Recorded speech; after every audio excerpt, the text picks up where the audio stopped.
Day 3 of making an Android DS game. So we have our player and we have the ability to move around. We need to add a track. For this, I'm going to add splines and we're going to use those. We can go to the package manager and download these splines from the Unity official registry.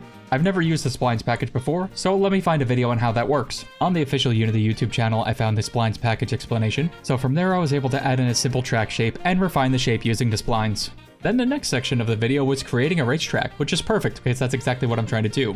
From there, I have to download the samples in order to get the sample scripts that they used in order to generate the roads. After doing that, I add a component called Loft Road Behavior, and this is what's going to add the road for me. We'll probably customize that later, but for now, this is great. I'm going to remove the old plane that I had for a track, and now we have this little tiny skinny road.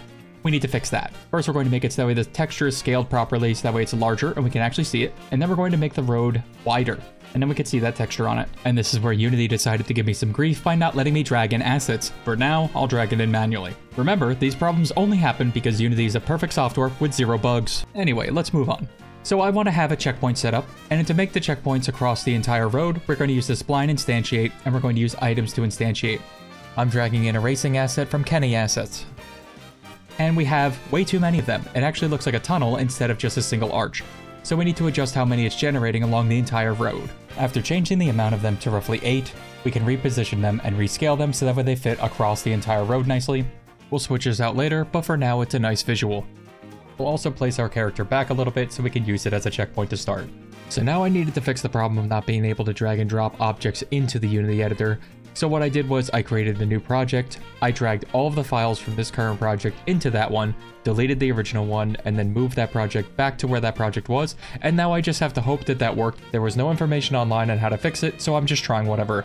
So let's try again.